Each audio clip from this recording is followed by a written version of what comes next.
Call to order the workshop session for Common Council meeting March 19th, 2019. Clerk call the roll. Councilmember Williams. Here. Councilmember Bamanto. Here. Councilmember Heenan. Here. Councilmember Civiletto. Here. Councilmember Elijah Washington. Present. Please stand for the Pledge of Allegiance to the flag.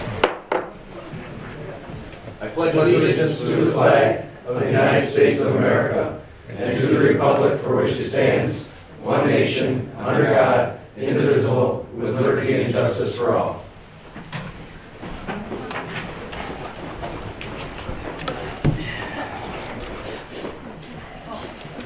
Since this is a workshop, we'll skip over certification of the prior meetings, reading of the privilege of the floor regulations and privilege of the floor. We will begin with communications from the mayor, including disapproval messages. Mayor? Okay, thank you. Communications from the public and petitions. Clerk? Yes, sir. Number one, request from Dunkirk Senior High School's class of 1989 to host their 5th annual Marauder Trotter 5K walk run on Saturday, July 6, 2019, utilizing the 5K race route along the Lake Erie waterfront involving Wright Park, Lakefront Boulevard, the Pier, and Memorial Park in Dunkirk. They also request police for about 1 hour in the morning from 8:45 a.m. to 9:45 a.m. at the beginning of the race and near the pier crossing by Dimitri's Restaurant. I would like to ask the two chiefs and Randy if there's any questions or concerns. I don't. Scott and DJ are really good. We do this every year. They never give us any issues, so I'm fine with it. You're all set, Randy? Yes. Any further discussion? I will be seeking a usual motion and need a first. Mr. Bamanto. Mr. Williams. Number two. Request from Chautauqua County Rural Ministries requesting permission to block off Washington Avenue between 3rd and 4th Streets during their open house and fundraising event to allow them to set up platforms, bandstands, tables, chairs, trash cans, etc. This seems like a new event. Any questions for Chief Ortolano or Randy? Yeah, what time? What day? That's what Chief just asked too. June 8th. Just all day, or what time is it? 1 to 5. Which day of the week is it?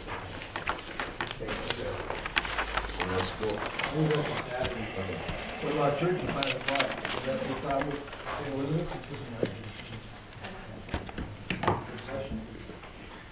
Maybe you want to handle back at 4 o'clock. What time is that?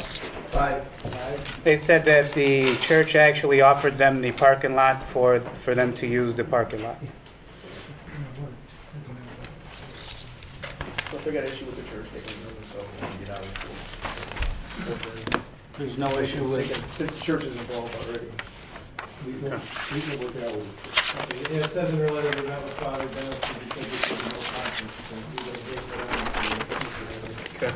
No issue with the police department and parking in our lot, because that blocks off access to the city lot. I would say we'd leave the first driveway open into the parking lot. Block it from there to the north. Yeah. Any further questions or concerns from anyone? Seeing none, I will be seeking a usual motion. So moved. Councilman Williams. Councilman Bamanto. Number three. Request from Joshua Latona on behalf of El Rigby Theater to host an Easter egg hunt in Washington Park on Saturday, April 20th from noon to 5 p.m. This is a free event to the public. Chief, Randy, Council, any questions, concerns? This is one I was doing the movies and stuff, right? Correct. Yes. He's got a 5-hour Easter egg hunt. There's going to be a lot of eggs to keep him busy for 5 hours. He's going to start hiding them at noon. That's what his letter says. He's going to start hiding them at noon. Oh, so he just needs access to the park area. I got you. 5. The actual thing would be 3 to 5. Be seeking a usual motion. So moved. Councilman Williams. I'll second. Councilman Civiletto. Number four. Request from Larry Fiorella on behalf of Partners in Kind requesting permission to deliver and install one bench near the newly installed splash pad and another at Point Gratiot, situated near the newly renovated main pavilion. This is in celebration of It's Cool to Be Kind Day, Saturday, May 25th, 2019. Any discussion, council? Mayor, my understanding is obviously he would just be donating them then? Is that the point of it? Yes, they pay for it. Okay. Is there gonna be any advertising on them, or is it just generic benches? This is the right one. Yeah, dedication plaque or something? These are the right ones. Any questions or concerns from council? Councilman Civiletto? Just that I would request that streets and economic development have final say on what the benches look like, so they are matching with the decor of the, whatever they're planning on doing with the rest of phase 2. That's a good point, and we will be involved in what they look like and where they're gonna be located. We do have a standardized bench like that there. If you take a look at the 200 block of Central Avenue, you see the kinds that are there throughout Point Gratiot. Lots of times they're memorial bench where somebody has some name plaque on them, so they're the black, like they are here at the corner of City Hall. So The black that's the grid. standard. It looks like they have that same powder coating black finish and the same style of bench throughout the entire city. So that's, we already have that established and we'll enforce it in this regard. Okay. Any further questions or concerns? Yes. Councilman Bamanto? Seems to be a typo when it says town of Dunkirk direction.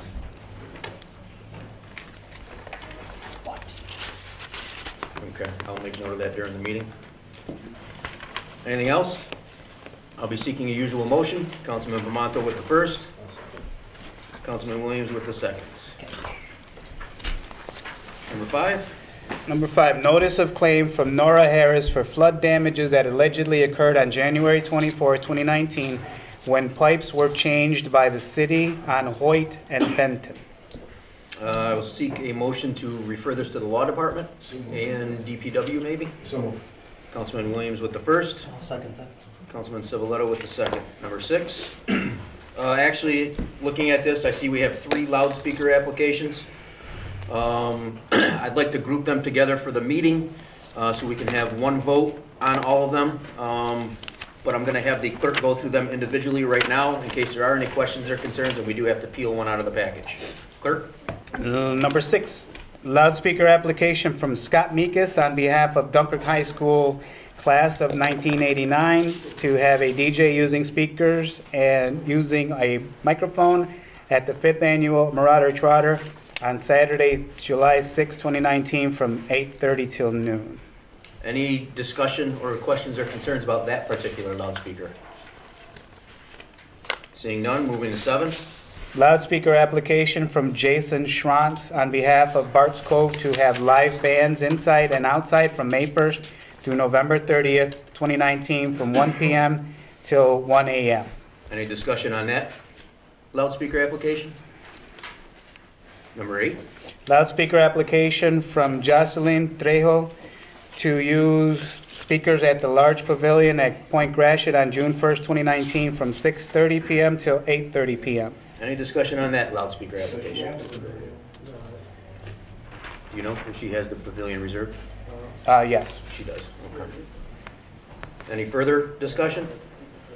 Seeing no questions or concerns or discussions about any of the 3 loudspeaker applications, I'm going to package them together for one vote, and I need a usual motion. So moved. By Councilman Williams.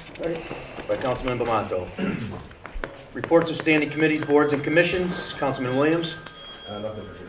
Councilman Bamanto. Councilman Civiletto. Nope. Councilman Heenan. Nothing, sir. We have no unfinished business before us today. Pre-file resolutions, number 19. Resolution authorizing sale of 6 paper street parcels to 4 Dunkirk residents. Any discussion, council? Questions? Assessor Malechko, anything you'd want to throw in there? Okay. Work out with the city attorney. Okay, number 20. Resolution for change order acceptance wastewater treatment plant repairs. Randy, can you speak on this a little bit? Sure. This is the closeout change order for contract phase 1 at the wastewater treatment plant with the company STC out of Springville. It was discussed at the finance meeting that there was going to be some cleanup of some debris at the bottom of the wet well. It's 5 stories below the interior. We didn't know how much material. That would be some cover that's there, and some repaired sidewalk, things like that to clean up. We did a similar one to close out with Candy Company prior to this one with the water plant. So this is a closeout of phase 1. We're still on the budget. So it's a $2 million project. The additional work that was required to close it out and clean up the wet well is $90,000 in addition to the $2 million project. So that resolution is a closeout change order. Just to clarify, you said it's in addition to the project, but it's not above and beyond the budget. Exactly. It's still below budget. The $2 million came in under our estimate, so we have a budget buffer in there and we will cover it. Okay. Any further questions or discussion? Okay, number 21. Resolution for change order acceptance wastewater treatment plant mobile repair. Anything you want to share on this one, Randy? Sure. This is the beginning of phase 2 of the wastewater treatment plant project that handles the sludge. The contract for that one also came in under estimate, so we have enough within the budget to cover this. The reason we're asking for it is because the 2 presses, the plate and freight presses that have been there since 1980 are so worn out. We don't think they'll be reliable enough to run one while we're putting the 2 new belt presses.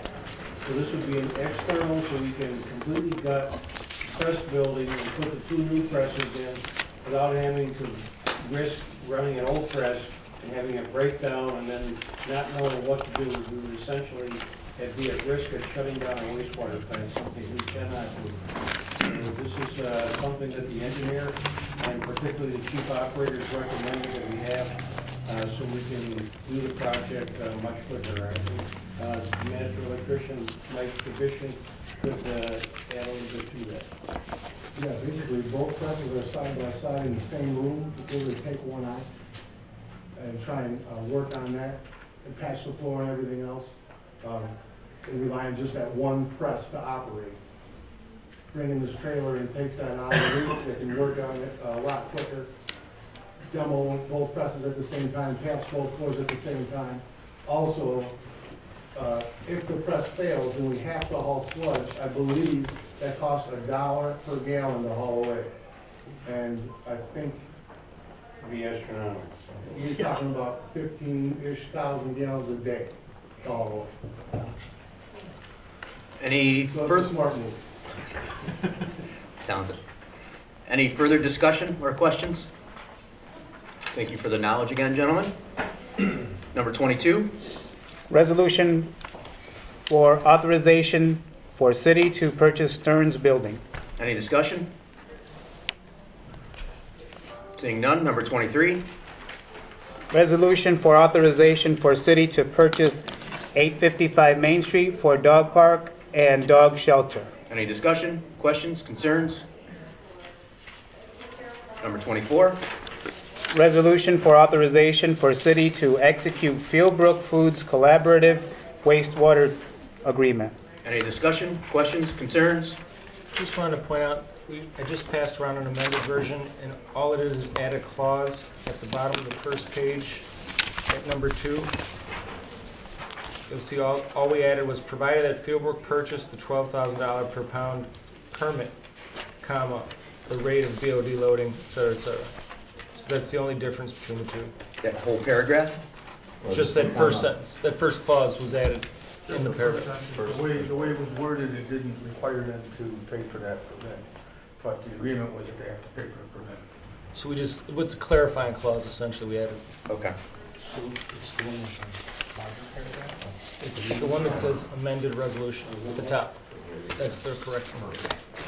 Oh, okay, gotcha. That helps. Okay. During the council meeting, I'm going to read off the amendment and ask for a vote on the amendment. If that passes, then I will move forward and then ask for a vote on the amended resolution.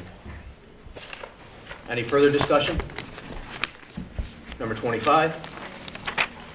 Resolution for authorization for city to fund settlement of Spinoza job misclassification claim. Any discussion, council? Questions, concerns? Number 20. I'm sorry. Mr. Bomano? So we're all set with this, and this is going to save us all kinds of money by doing this now? It's preventive medicine. Essentially, if we deal with this issue, which is a very standard issue, this goes back to NLRB cases from the 1940s, there's certain sets of criteria, and I have copies of the one the New York State Department of Labor uses currently, of whether somebody should be classified as an employee or a contractor. And this one is cut and dry that for the first 14 years Wendy worked with the city, she was on paper a contractor.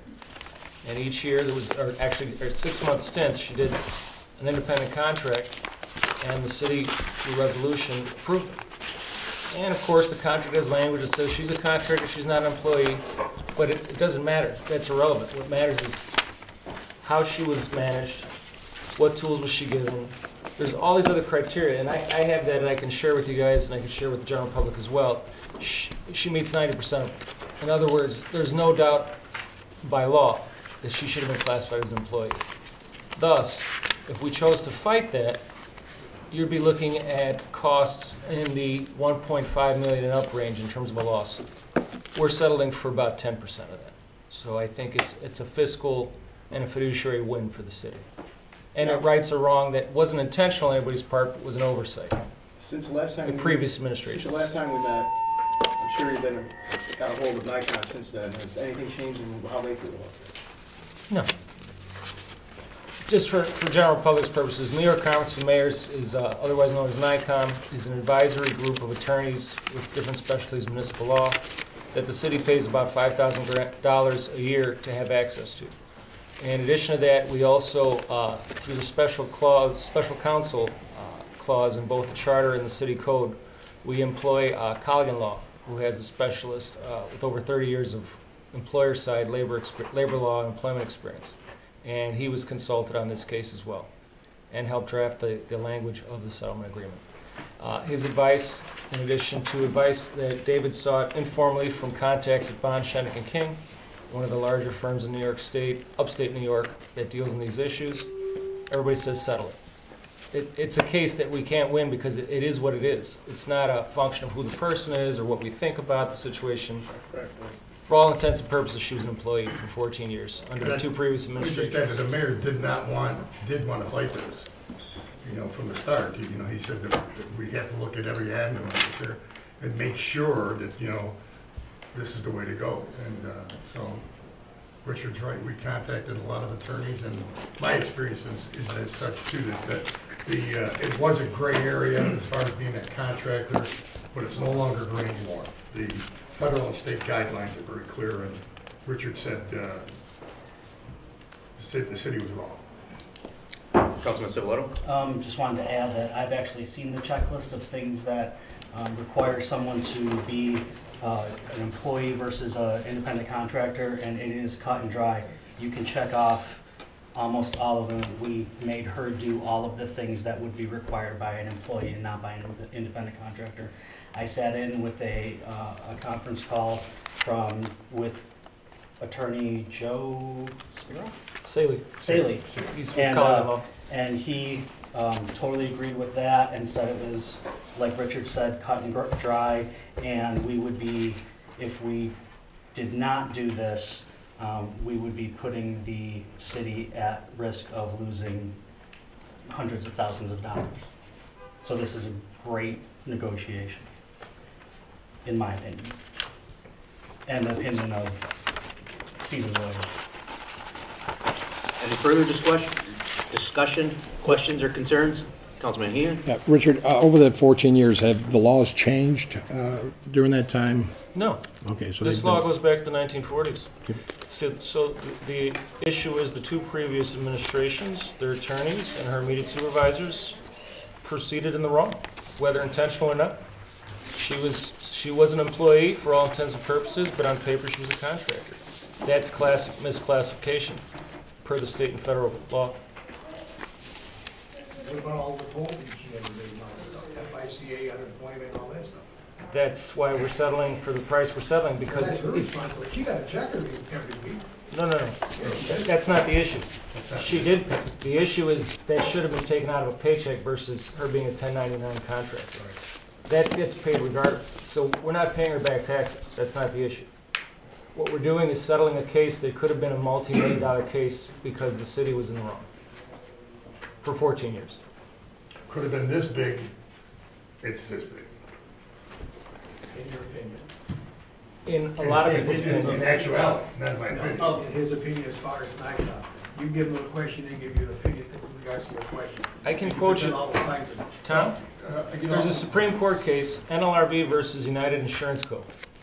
from 1968. I'm just gonna read you a few lines so you see that this isn't, okay, Don't bother. because it isn't an opinion, it's actual law. It just is. It just Don't is. bother because it doesn't make any difference. It is what it is. Law is law, Tom. Mr. Chairman, if I could just intervene, you know, what we're proposing here is, again, this was not a good feeling for me when I found out what this, you know, where we were at. But I'm convinced that this, what I'm proposing here now, is the best way to move from where we're at. But ultimately, it's the decision of each one of the council members to make. What I propose, once again, I've talked to the professional attorneys who actually know what they're talking about, a lot more than myself, and I can tell you that when you're voting today, remember that what I said to you in my letter to you is what you should keep in mind. If this was your money that you were going to be making a decision on, how would you vote? Any further discussion? I did it again. Discussion, questions, or concerns?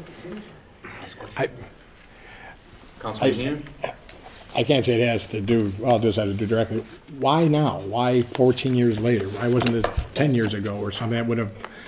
Well, I'll answer that for you, Councilmember Heenan. That is a very good question, because we asked the same one. And here was the response. I was a 6-month to 6-month independent contractor. I was a single mother with a daughter. I had no protection. At any point in time, my contract could have been broken. In 2016, this administration, working with some of the current council members, righted the wrong and made her an employee. As such, she had to take a civil service exam, so she was entitled to civil service protection under New York state law. And she also became a member of AFSCME 912, so now she's union protected. Now she felt that she could say, there's an issue here, can we address this? That's what she's doing now. Thank you. You're welcome. Any further discussion? When did we receive a letter saying that she planned on, what was the date of the letter that we received? That she was planning on suing? Or She never said she was whatever planning on did, suing. but I don't know The if letter I did see was, the letter. no, you didn't, and that's for non-disclosure reasons, because that letter contains information that goes beyond the misclassification issue, that's why. That letter goes beyond what's needed at this meeting.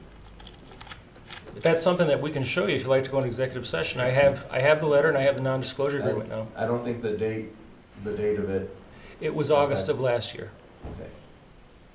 not 2018. So we've been in discussions on and off since then. This wasn't a fly-by-night decision. It wasn't a decision that I took on my own, or the mayor, or Mr. Campola. We consulted with everybody at our disposal. So that August date probably coincides with another complaint that you put in? I will need a comment or deny on I'm that. not gonna comment on that. This isn't the place for that. I know the answer, I guess.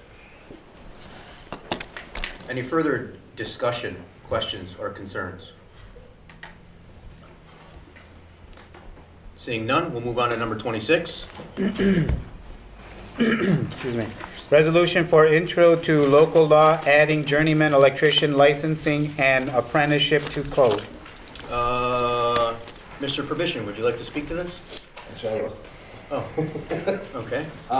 At our last meeting that we had one person stand up and speak at the public hearing on the local law change for the testing. And that gentleman is person that's in the business of the electrical field. He's a business manager at IBEW Jamestown.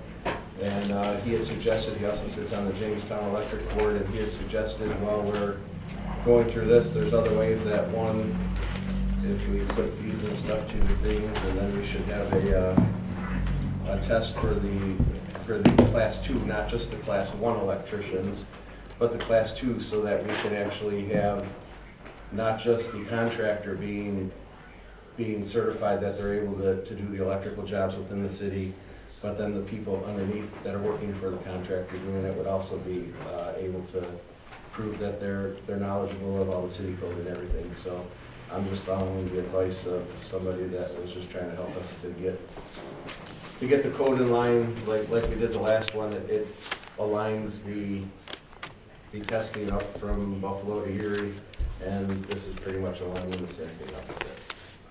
Councilman Civiletto? This law, I'm just gonna be honest, is not good for the city. What I'm seeing it as is a union grab for making sure that every single person that does any electrical work in the city is a union member. Now, I'm all for union, That doesn't say but that. the way that you can get this chart, the way that you get this journeyman and these types of things is by being in the union. You can't get this without being in the union. So that means that we're gonna be just like Jamestown, where you can't hire your local electrician in Jamestown without them being part of the union. Now, this is not good for the citizens of Dunkirk for the reason that when we already have a shortage of electricians, try to find an electrician that can come out to your house in the next 2 weeks. Good luck. So we're going to take that and we're going to cut it down by 50% by the amount of people who can actually come to your house and become electricians. So the way that I'm reading this, I don't think it's good for the citizens of Dunkirk, and I think it's going to make it very difficult for you to get rehab, which this city definitely needs. We don't have enough contractors, we don't have enough carpenters, we don't have enough electricians, we don't have enough plumbers, and this is going to make it even worse. So I'm going to be voting no for this. I have a letter that was submitted by the City of Dunkirk Electrical Board. It says, City of Dunkirk Electric Board, City Hall, March 19, 2019. Wilfred Roses, Mayor, members of the Dunkirk City Council. Honorable Mayor Wilfred Roses and Dunkirk City Council. This letter is to inform you that during a regularly scheduled meeting of the Electrical Board that took place on March 13, 2019, the members of the board unanimously agreed to not support a resolution to require additional licensing of journeymen or Class 2 licenses at this time. Respectfully, Mike Presbytion, member, City of Dunkirk Electrical Board. Well, that answers my next question. What Councilman Civiletto is talking about is the first I'm hearing about it. So I was going to ask Mr. Prohibition to shed some light on it. Yeah, basically, if I may. Sure, yeah, go ahead, I'm asking. Well, it's a good idea that people have extra training and everything else. It makes it extremely difficult for the average electrician to get training for his people. It also makes it extremely difficult for the city to police this. We are short-staffed as it is in our building inspectors department. If they had to go around and check journeyman cards, make sure contractors had all of their employees certified, it would be very difficult. And the main thing is, our current system, having a master electrician, the employees can work under that master electrician's direct supervision, that works at this point. That's basically it. It's extremely hard for the average electrical contractor to get his employees certified. Extremely difficult. So what you're saying is what Mr. Civiletto said is true? In a nutshell.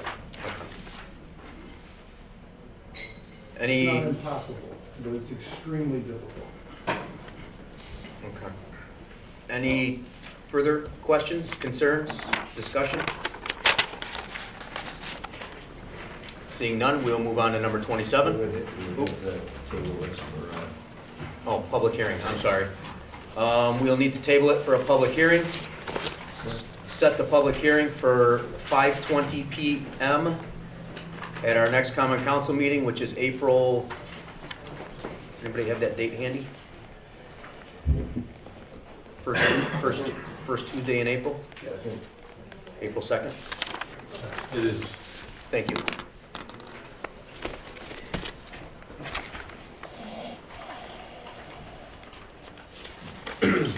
Number 20, Do we need to vote on it? what? we got to vote On on that, that. yeah, we got, we actually can't vote on it really to go in, can we? I mean, like, even if it's not tabled, we can't really vote to. We're not voting on the resolution. Right. No. Right. Because we got to set Still the have public to, hearing. still have to go We through the have to public have a hearing public process. It'll be at the Right. next council meeting. Number 27. Resolution for budget modifications, add inconsistent interest budget line to legislative budget. Any discussion, questions, concerns? Seeing none, moving on to number 10, new business. Any walk-ins? Yes, Richard? Councilman at Large, there's no walk-ins, but I did want to alert the council that we'd likely like to hold a special meeting next Monday at 5 for the sole reason of, we have bids coming in. And Randy and Rebecca can speak to this on one of our contracts that we just need to get approved. I can speak to it a little bit, and Randy, you want to jump in? So we have bids out for the pier improvement project that are due this Friday. We have specific dates on construction of the pier to be completed by August 10th of this year. And in order to get that completed, we want to get the contractor under contract as soon as possible. So instead of delaying the project 2 weeks, we want to get this to council as soon as possible for Monday. The bids will come in this Friday. We'll be reviewing them and making our recommendations for the next following Monday's meeting, if approved for that meeting. Any further discussion, questions? Okay, it falls underneath my jurisdiction to call a special meeting, of which I will do in writing after this meeting. Since it's on since they're asking for a Monday, is there any time that is not good on Mondays for council? Just want to shoot for 5 o'clock again, Monday? That should be fine. Okay. I'll make my request official. Yes, sir. We'll get it in the paper. Any walk-ins? New business?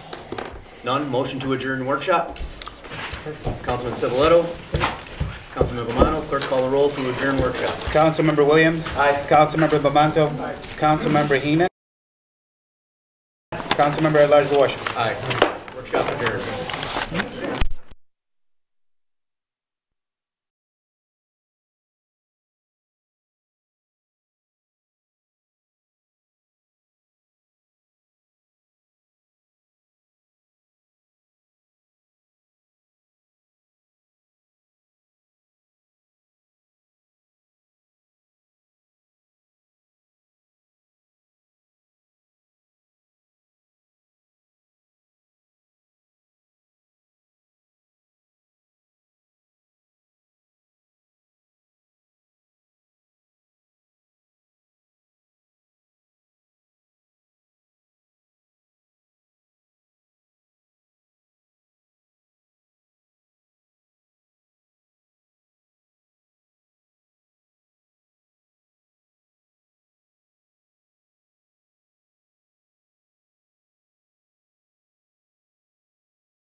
Council meeting for March 19th, 2019 at 5:44 PM.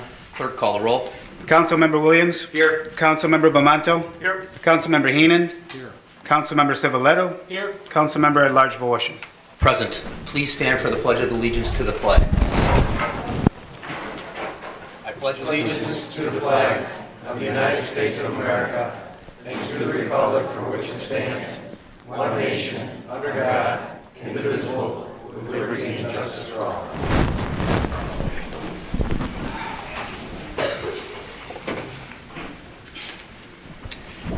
Certification of the prior meetings.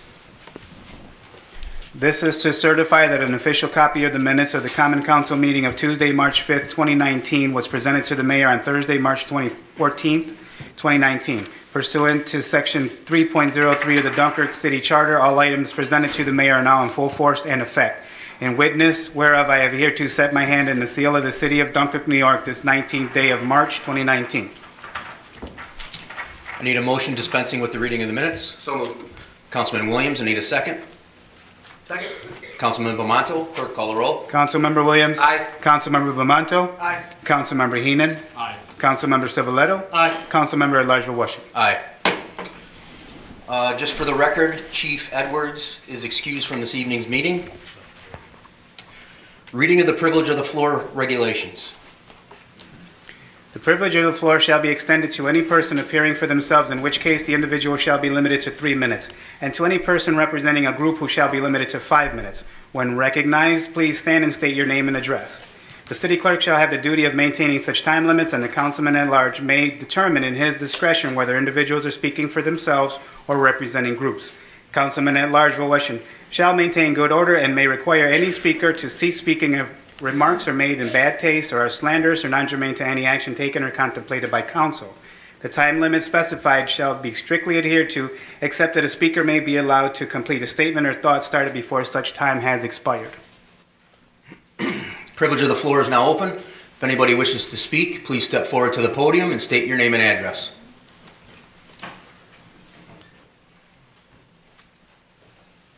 Good evening, Jim Fisher with Revitalize Dunkirk.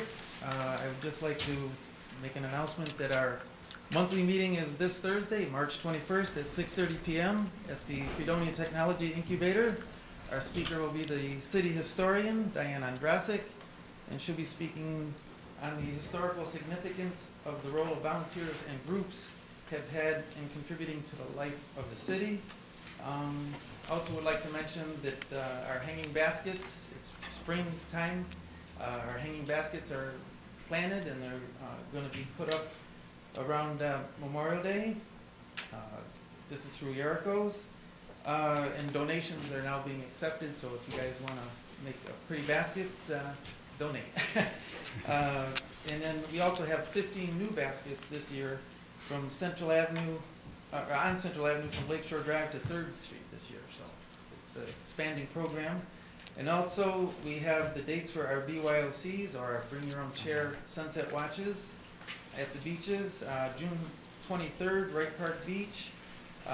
July 21st, Main Street Beach. August 18th, the Dunkirk Lighthouse.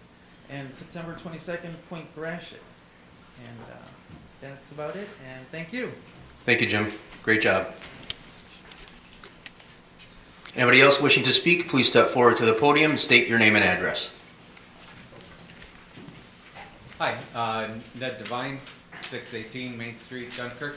And I just have a question for people to address during their particular parts, and particularly the mayor, I guess. In the pre-files, there's resolution number 27. It says for budget modifications and add inconsistent interest budget line to the legislative budget. If people could kind of say what that is, because it seems a little, I'm not sure what they're really doing. Thank you. Thank you, Ned. Anybody else wishing to speak, please step forward to the podium and state your name and address.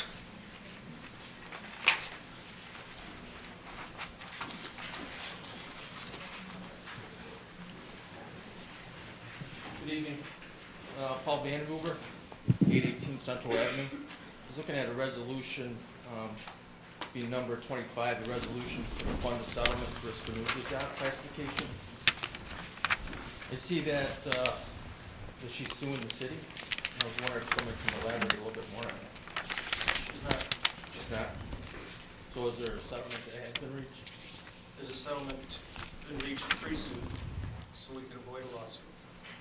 Okay, is she still employed with the city? Yes. So at the end of all this, are you guys gonna come out and tell the city and the residents what the payment was? It's in the resolution. I mean, after the fact? It's in the resolution. How much is it? Read it. I did. It's about, I think, total of $150,000, 100 of which is payable through 2020 through 2030 in $10,000 increments. It's deferred. So the initial amount of the settlement is roughly about $40,000 for the first year. So all of a sudden this came up? I mean, does this have anything to do with Al Zarowski? We can't comment on that, that's another subject. I didn't ask you, Dave. Well, I'm sorry, I have to protect the employees and the process. That's a subject we can't talk about. In answer to your question, no. Okay. It has to do with misclassification, it has nothing to do with Mr. Zarowski. Because you stated the prior council and the prior administration, it was their fault. Right? Well, I didn't say it was anybody's fault, I said it was an oversight, for whatever But you're reason. taking, you guys are gonna take some of the blame on that also, correct? No, actually. I can answer that. The issue for the city residents that are here and our taxpayers, I think they have a right to know.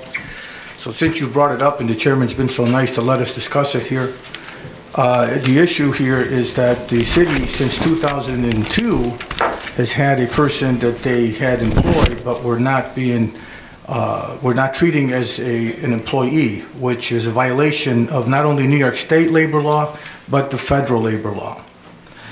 That's a fact of reality. These are things that can be confirmed. These are not allegations, these are facts. This was brought up to us. We've looked into it and confirmed with professional attorneys, both from the New York Conference of Mayors, as well as our own private attorneys that are very professional, and we've paid for this advice. We've explained to them the situation, and from 2002 until 2016, when this administration came on board, she was misclassified. Therefore, she does have a right to receive compensation, and that's what this settlement is about. As far as the numbers, all the numbers have been issued and are public. It's all a matter of public knowledge. It's in your paperwork.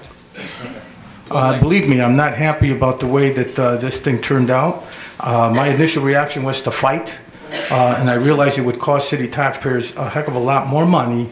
But not only that we weren't going to win, we were going to lose. Right. I have a copy of the law here with me.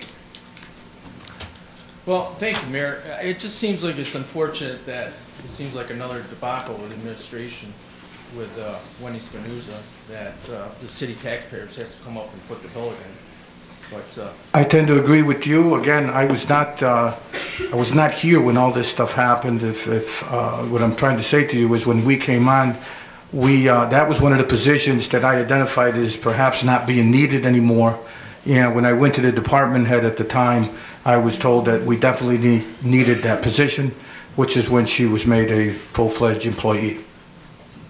okay, well, I'll just end it at, you know, I know there's always negotiations in situations like that, so, you know, hopefully everybody will come out at the end and it'll be publicized and everybody will know about exactly how much was spent. And it seems like you're pointing a finger, we're all pointing a finger at everybody, I guess, prior administrations and this administration, but, you know, unfortunately it happened. This administration is not pointing fingers at anyone. We are simply trying to settle a situation that is not good for the city. If we do not settle this, we can fight, and that'll be up to the 5 council members to decide. But if they should decide to fight, I'm voicing my opinion that we've already done our due diligence, and the city has been wrong for the past 14 years. Well, you were a councilman at large when you signed one of the contracts, correct?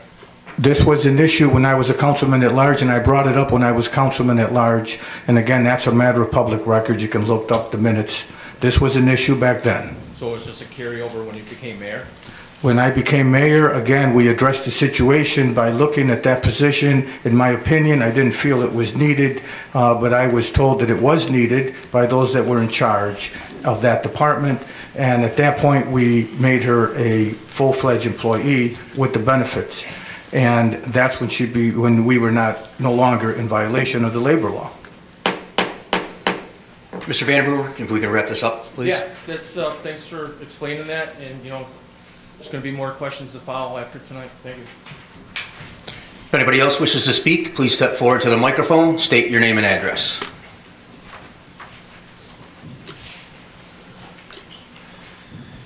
Hi, I'm Chris Kankowski. I live at 7 Lakefront Boulevard in Dunkirk. I was just going to talk about the same situation. I was just wondering the impact that might have on the city, setting a precedent for other people that were also hired as independent contractors. I don't know if that's been addressed. I know there has been several that I think even are capable. Individual is an independent contractor. I don't know if that's been addressed. So I just wanted to know that there's more costs involved besides just this payout.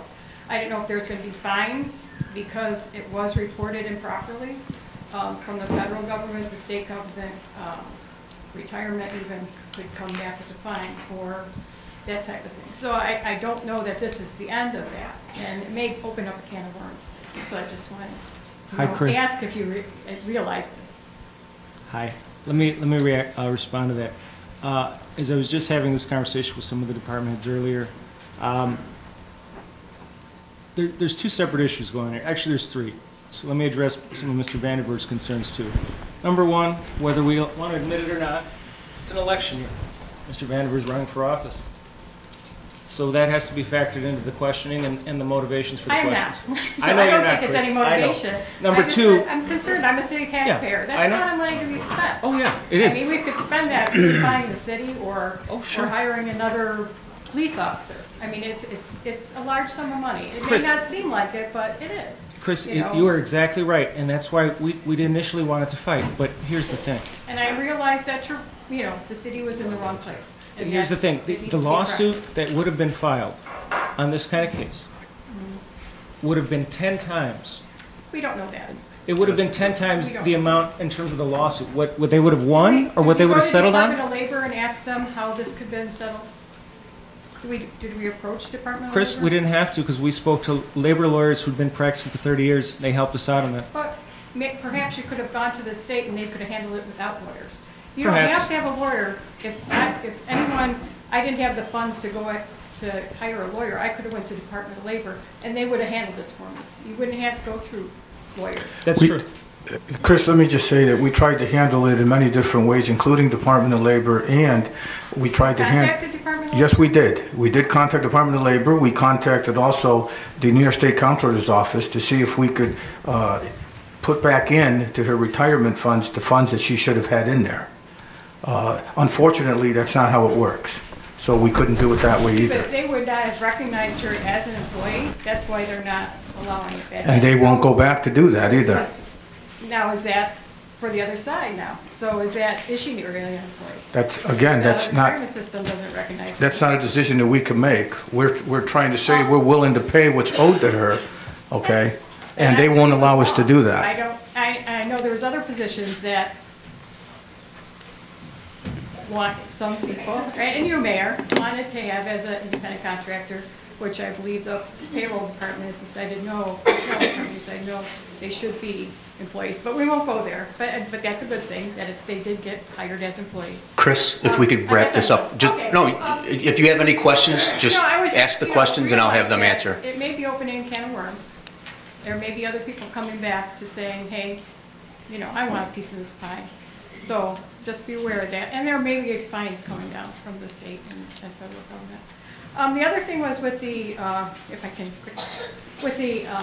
sewage treatment agreement with Fieldbrook Farms. I was just wondering why there's a separate, if you could maybe explain why there's a separate agreement with them, why only them. Does that have anything to do with Mayor. contributions that the city's gotten from Richard. Fieldbrook Farms, and now this is why they're getting a better benefit on a separate contract just with them. I don't know. I mean, these are questions that are out in the community, so maybe, I'm not saying that it is or not, but maybe you can address that, and why there's a separate agreement with them, and why they're getting a benefit.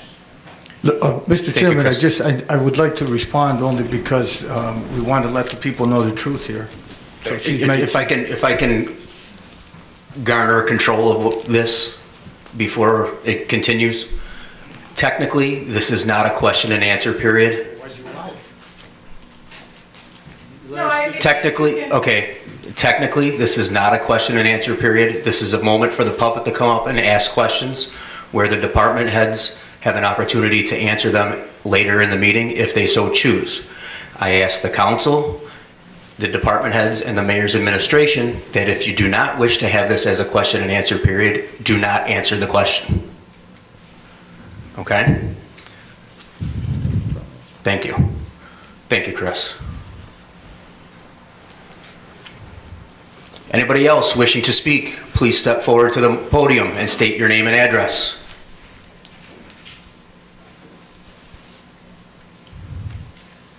Last opportunity. Anybody wishing to speak, please step forward to the podium and state your name and address. Privilege of the floor is now closed. Communications from the mayor, including disapproval messages. Mayor, the floor is yours. Mr. Chairman, I feel compelled to respond to this last statement, so I will. Philbrook Foods is a major employer here in the city. We owe them no favors and they owe us no favors. The bottom line here is that the council just passed a resolution recently affording the industrial users of our plant the opportunity to spend more money monthly for a 12,000 BOD permit. And Philbrook Foods is one that has taken advantage of that opportunity. I believe they're the only one, if I'm not mistaken, but that's it. There's nothing more to that story.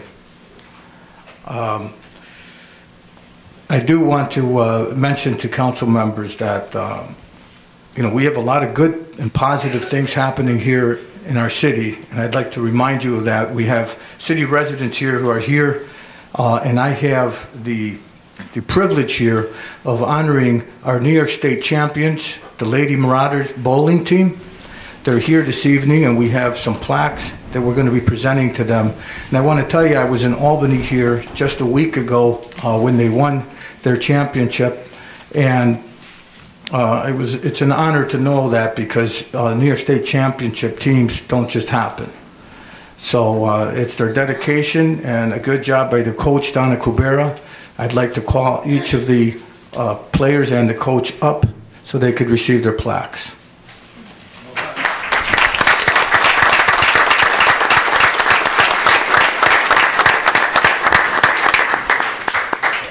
Can the team please come forward?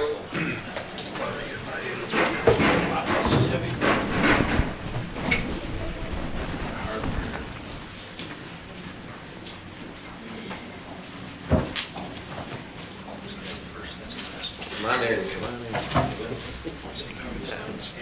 Yeah, come on there, sure.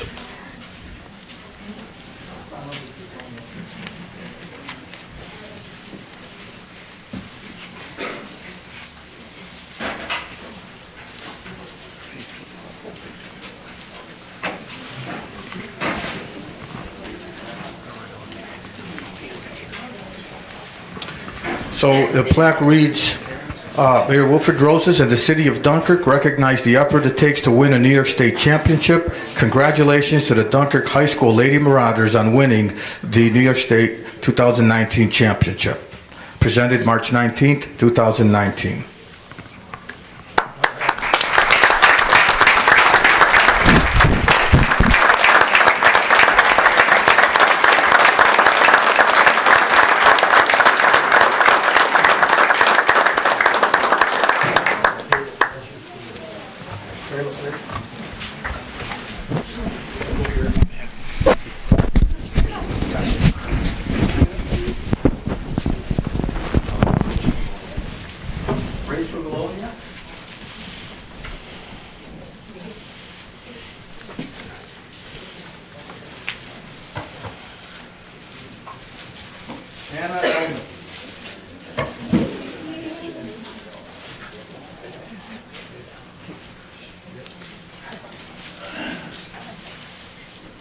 Taylor Skelly.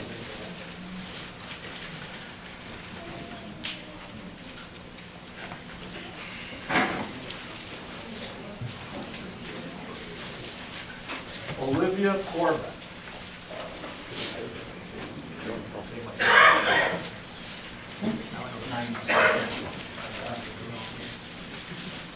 Whitney Tice.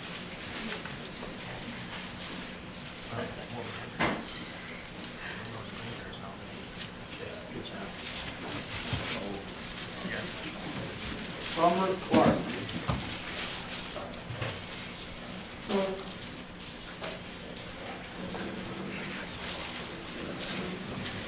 Isabella Beecher.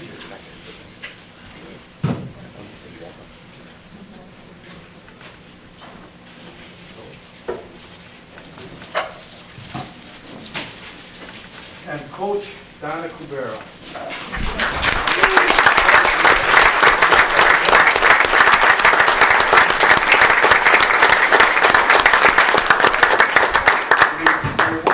In the city of Dunkirk, congratulate Coach Donna Kubera of the Lady Marauders bowling team on winning the first New York State Bowling Championship. We appreciate the positive recognition this state championship has brought to the city of Dunkirk. Presented March 19, 2019.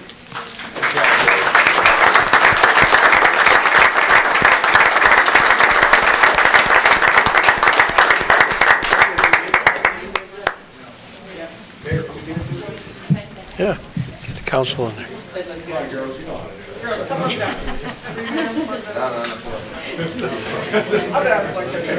No, I'm not laying on your stomach. Let's see if I can get it longer. Okay, ready? On three. 1, 2, 3. Anybody else want to get in a picture of the councilman? Oh.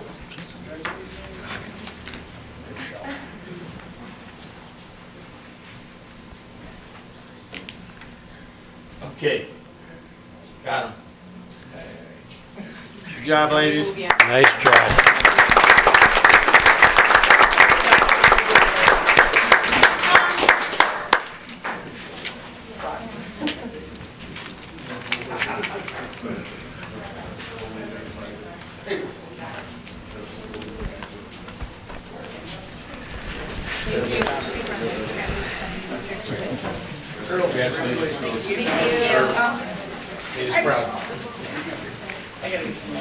They can bowl. Can't remember my gym teacher. I'd just like to thank the mayor and the council for this honor for my girls and for myself. It's been a pleasure winning this for the city, and hopefully we'll bring back another one next year. Sounds good.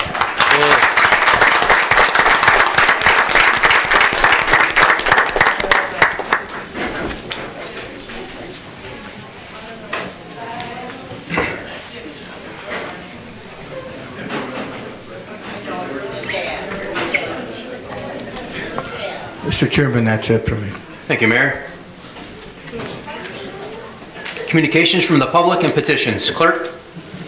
Number 1, request from Dunkirk Senior High School's class of 1989 to host their 5th annual Marauder Trotter 5K Run Walk on Saturday, July 6, 2019, utilizing the 5K race route along Lake Erie waterfront involving Wright Park, Lakefront Boulevard, the Pier, and Memorial Park in Dunkirk. They are also requesting police for about 1 hour in the morning from 8:45 a.m. till 9:45 a.m. at the beginning of the race and near the pier crossing by Dimitri's Restaurant. Any discussion, council? Seeing none, I need a motion to refer to the appropriate departments as well as approve, subject to appropriate insurances and usual conditions. First. Councilman Bamonte with the first. Second. Councilman Williams with the second. Clerk, call the roll. Councilmember Williams. Aye. Councilmember Bamonte. Aye. Councilmember Heenan. Aye. Councilmember Civiletto. Aye. Councilmember at Large Vorwushik. Aye. Number 2, request from the Chautauqua County Rural Ministries requesting permission to block off Washington Avenue between 3rd and 4th Streets during their open house and fundraising event to allow them to set up platforms, bandstands, tables, chairs, trash cans, etc., June 8, 2019. Any discussion, council? I need a motion to refer this to the appropriate departments as well as approve, subject to appropriate insurances and usual conditions. So moved. Councilman Williams with the first. Councilman Bamonte with the second. Clerk, call the roll. Councilmember Williams. Aye. Councilmember Bamonte. Aye. Councilmember Heenan. Aye. Councilmember Civiletto. Aye. Councilmember at Large Vorwushik. Aye. Number 3, request from Joshua Latona on behalf of L. Rigby Theater to host an Easter egg hunt in Washington Park on Saturday, April 20th from noon till 5 p.m. This is a free event to the public. Any discussion, council?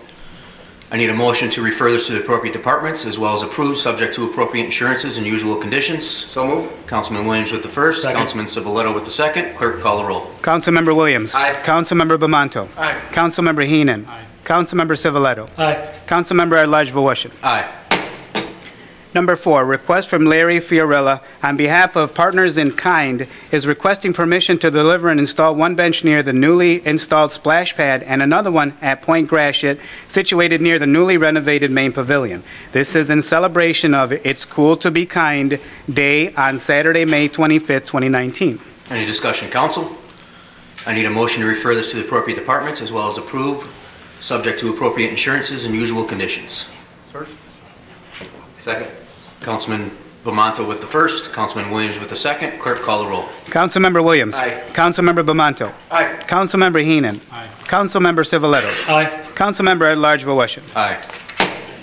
Number 5, notice of claim from Nora Harris for flood damages that allegedly occurred on January 24, 2019, when pipes were changed by the city on Hoyt and Benton. I need a motion to refer this to the Law Department and DPW. So move. Councilman Second. Williams with the first. Councilman Civiletto with the second. Clerk, call the roll. Councilmember Williams. Aye. Councilmember Bamanto. Aye. Councilmember Heenan. Aye. Councilmember Civiletto. Aye. Councilmember at-large Voloshin. Aye. We have 3 loudspeaker applications before us this evening. During the workshop, there was no discussion, questions, or concerns about any of them, so we're going to package them together for one motion and one vote. Clerk?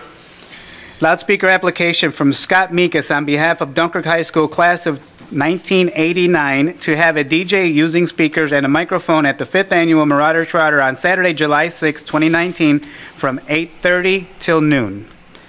Number 7, loudspeaker application from Jason Schranz on behalf of Bart's Cove to have live bands inside and outside from May 1st through November 30th, 2019 from 1 p.m. till 1 a.m. Number 8, loudspeaker application for Jocelyn Trejo to use speakers at the large pavilion at Point Gratiot on June 1st, 2019 from 6:30 p.m. till 8:30 p.m. Any discussion?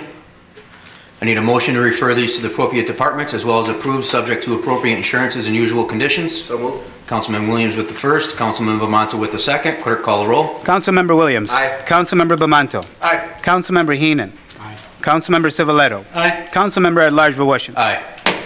Reports of standing committees, boards, and commission. Councilman Williams? On Wednesday, the 27th of March, the DPW committee will be meeting, and we will have a different location for this meeting. It'll be at the wastewater treatment plant in the conference room. Randy was going to set that up for us, and we'll be all set for next Wednesday, and that's at 4 p.m. Also, council will be on Viewpoints on WDOE on Thursday, March 28th at 8:45 a.m.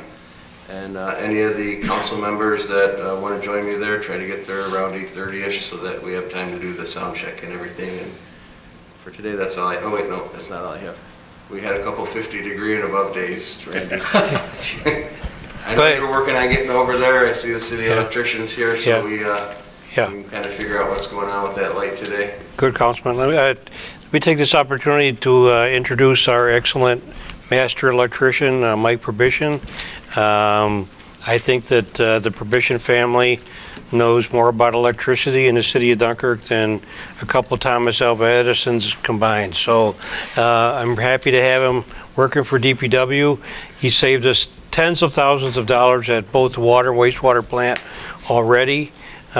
He's working with the person who installed the traffic lights throughout the city in the 1980s, and he's finding problems here and there and everywhere, and he's making a list of what he wants to do. So I would like him to just explain how he's not only handling the problem that we have, that the traffic light at 2nd and Roberts is not working the way it was designed. It's now on safe mode, so it is safe, but it does cause a slight delay in a north-south direction on Roberts Road. Somebody might have to wait. Worst case would be up to a minute and a half. We were going to fix that. So I'd like to introduce Mike to explain what you're doing with traffic light. Yeah, basically in light of recent and not so recent issues at 2nd and Roberts, The controllers basically were initially installed in, I believe, '86, and we're using 1986 DOS Commodore 64 type technology to run our traffic signals. The loops in the street is a loop of wire, a couple inches below the surface of the blacktop. It's supposed to detect the car when it pulls up, light's supposed to change. Well, that intersection is not working properly, and a lot of other intersections are not working properly. So moving forward, we're working with SPOF on, there's a lot of different ideas out there, different ways to do things rather than loops with pucks in the street that send the signal wirelessly. If you have a problem with the puck, you're replacing a hockey puck, not a loop in the road. We're going to fix Second Roberts, and we're going to put together a package on options of what we can do moving forward. There's tons of different options out there. We'll put together a package. Randy, council, and the mayor can decide what they think is best, but we definitely need to do something to upgrade our current technology. Okay, since you are here, can you nail down a date that should be fixed by? As of Thursday, we got together. Last Thursday, we were hoping to get Second Roberts over the weekend. He wasn't comfortable. He has to use an epoxy to seal the road after he cuts it, and he is just refusing to do it until it warms up. So I'm going to say as soon as it warms up and I can get them nailed down, I'll let Randy know. We can let you know, and we'll get it done as soon as the weather straightens out. He's on call. We have to have a sustained 50 degrees, including overnight. Yeah, just for 24 hours, basically. Yeah, that's where we missed it. We tried to hit it. We didn't get the overnight time. Okay. All right, thank you. And that's all I have for today. Councilman Bamanto? I don't have anything. Councilman Heenan? Nothing today, sir. Councilman Civiletto? Yeah, I'd actually like to respond to Mr. Vanderhoover and Ms. Pinkowski. Rich, or Mr. Marshall, do you have that list of the independent contractor checklist that I can read off to them? I have plenty of copies here for everybody. There's, May I see one, please? This is produced by the Department of Labor, actually.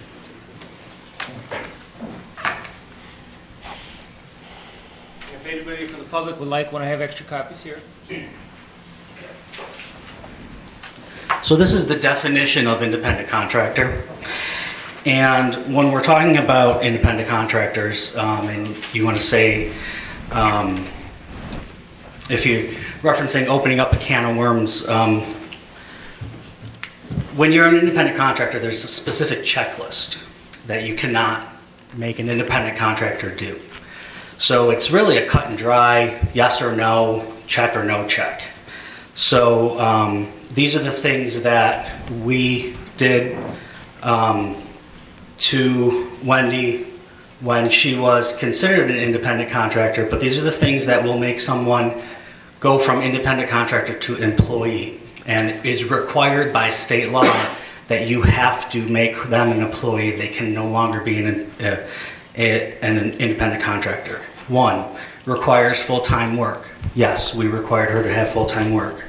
Sets hours. Yes, we set her hours. Requires attendance at meetings and or training. Yes, we required her to get training. Requires permission for absences. Yes, we required her to get permission if she wanted to not be at work. Tells the individual when, where, and how to do the job. Yes, Al Zarowski did all of those things. Directly supervises the job.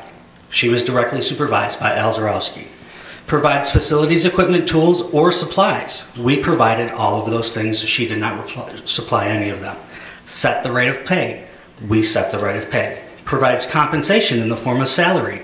She was a salaried employee. Provides reimbursement or allowances of businesses or travel expenses. I don't know about that. Provides fringe benefits. We did not provide that because we were denying her that.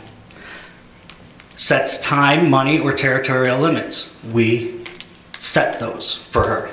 So as you can see, I mean, that's 75% of the yeses. Of the ones that I mentioned, only one I don't know about. So when you ask, would we have lost in court? The answer is a huge yes. Is it you're directing it to me? Chris? I don't know what to say. This is me responding to you, and you can talk to me after this. But you're. That she is not. I believe she is. Chris, you can't speak at this moment. I'm sorry. That's. So when we talk about, is this the best thing for the city? Could we have been sued for $1.5 million? Yes. Are we getting away with only spending $150,000? Yes. Can other independent contractors come up and say, If I can please address the audience, I understand this is obviously a controversial topic for some people in the audience today, but we have rules and regulations we must follow pertaining to control of the meeting, and I'd like those to be adhered to. If you do have questions, comments, or concerns for Mr. Civiletto, please address Mr. Civiletto after the meeting. Thank you. so will we open up a can of worms? If an independent contractor can say that we did this to them, yes. If they can't, then no. So it's really a cut and dry yes or no. When we talk about independent contractors, we'll take Gabe for example. He gets a stipend, it's not a salary. He does not work full-time. He comes in, we ask him to come in, he can say no. Okay? If he doesn't want to, he can say no, and we can't say anything about it. He's an independent contractor, that's how that works. So that's, I think, I've addressed that. The accusation that there's, I'd also like to talk about the Fieldbrook Foods sewage rate that we've offered to them. Now, one, I felt insulted that this administration was accused of collecting kickbacks from a company who is one of our largest employers here. Okay? It's an accusation that is ridiculous and unless you have proof, should not be brought up. I've lived in other places where the large employers were helped by the government in forms of tax reductions or fee reductions. And the first thing I heard when I came back here is, you know, our government doesn't work with our large employers, that's why they always move out. We have an administration that is actually working with a large employer to keep a large amount of jobs here and who is expanding. And now we're getting yelled at for doing just that. So you can't have it both ways. You can either have it, we were going to work with employers to keep jobs here, or we don't work with them and they leave. Let's have an example of 1 mile up the road with Fredonia when Red Wing left from ConAgra and everyone said, well, it's because of their water rates. Their water rates are too high. They refused to negotiate their water rates. So which is it? Do you want us to stick to our fees and lose a job? To lose all those jobs? Or do you want us to work with employers so that we can keep the jobs? It's one or the other. So that's my opinion on both of those things. Beyond that, I have nothing. Thank you, Councilman Civiletto. I have nothing as well. We'll move on to unfinished business. There is nothing underneath unfinished business. Pre-filed resolutions. Number 19, clerk. 19, resolution authorizing sale of 6 paper street parcels to 4 Dunkirk residents. Any discussion, council? Clerk, call the roll. Councilmember Williams? Aye. Councilmember Bamanto? Aye. Councilmember Heenan? Aye. Councilmember Civiletto? Aye. Councilmember at-large Vowaschen. Aye. Number 20, Resolution for change order acceptance wastewater treatment plant repairs. any discussion, council? Clerk, call the roll. Councilmember Williams? Aye. Councilmember Bamanto? Aye. Councilmember Heenan? Aye. Councilmember Civiletto? Aye. Councilmember at-large Vowaschen. Aye. Number 21, Resolution for change order acceptance wastewater treatment plant mobile repair. any discussion, council? Clerk, call the roll. Councilmember Williams? Aye. Councilmember Bamanto? Aye. Councilmember Heenan? Aye. Councilmember Civiletto? Aye. Councilmember at-large Vowaschen. Aye. 22, resolution for authorization for city to purchase Stearns Building. Oh, I'm sorry. Any discussion, council? Councilman Heenan? Yeah, I've only become aware of this just recently, and I am undecided, but it appears to me we lease some office space there now. what I would like to know is if we have done a commercial building inspection of the building itself, and with that would be, of course, the roof, the HVAC, the electric, water, windows, etc. A breakdown of what the yearly utilities would be there and what it would cost for us to maintain it through janitorial services, etc. And I understand it's not the largest property tax payer in the city. I believe it's about $2,800, but if the city has done their due diligence and looking at all of these and seeing where we sit with all of that and what it would cost to actually continue leasing with the space that we need versus actually buying the building. I could address that. Richard? Yeah. Raise some good issues, and let me address those one by one. The initial reason why we're doing this is we're literally running out of real estate here in City Hall. The courts need more additional offices. We're out of compliance with the New York State court system in the sense that we don't have office space for the public defenders.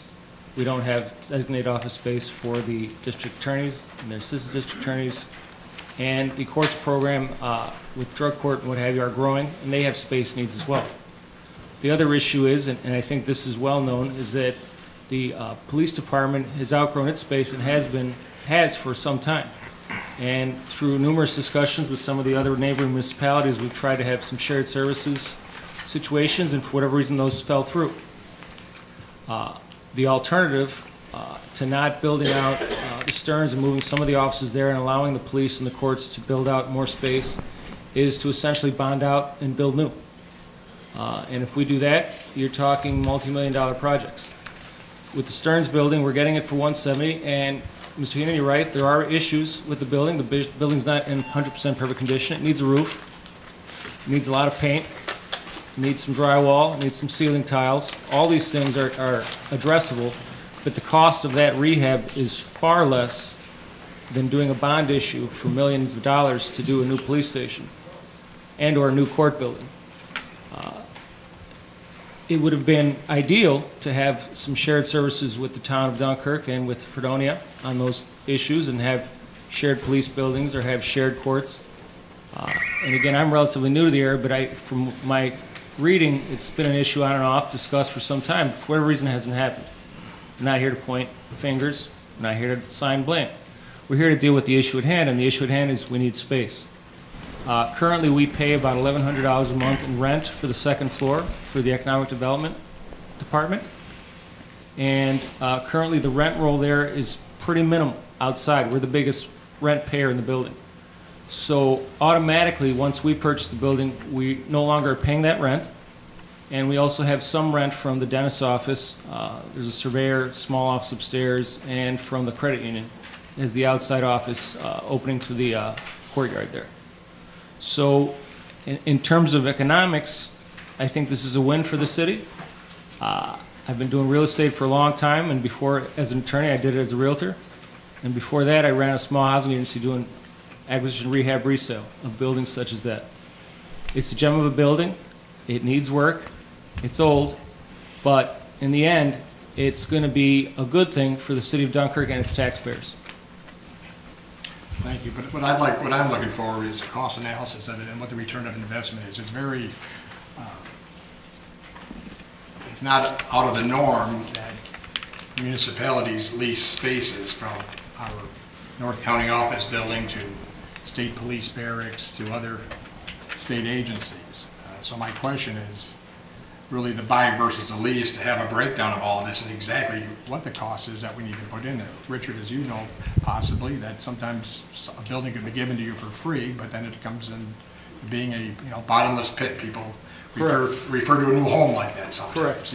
And that's really my concern. And I'm not saying I'm for it or against it, but before I vote on this, that's the type of information I would like to know. Because I mean, if the return on investment is 20 years down the road, who's to say 5 years from now we might not have an opportunity to partner up with another municipality in the area. I mean, it is something we've been looking at for a lot of years, and it seems to not really gain a lot of speed to purchasing the building. So I mean, again, buy versus lease, and the other things I had mentioned along with. Yeah, no, and I agree with you, Sean, and I think in terms of that analysis, that's doable, and we can do that, but here's the other analysis, and that's this.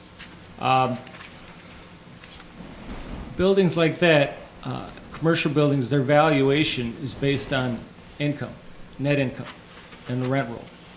That building is undervalued in the sense that it doesn't have much of a rent roll right now, but because of the location, which is the other major factor in valuing properties, and we're already adjacent to it and we're already connected to it via what was built out with the elevator corridor there, it's the path of least resistance to address the space needs that both the police department and the courts need. So just, I understand what you're saying, I do. But I think if you look at that factor alone, and the fact that we get rent from the New York State court system, their rent's going to increase as their space needs increase. There's going to be an offset there, and I think it's going to be in the positive for the city. Well, again, I respect what you're saying. You understand what I'm saying. Again, those are the three things, the analysis of the whole building, how much would need to be done, return on investment, and the possibility of moving forward to, by continued leasing, that we may be able to partner up and have a totally new building in 5 or 10 years and not, be tied here. So that, that's it. Sure. That's, Well, as you know, the good thing about real estate is you can always buy and you can always sell. And if we get that building leased up and or we upgrade it so that it is more leasable than it is currently, and we do have that opportunity down the line, we can always resell the building. That's the beauty of real estate.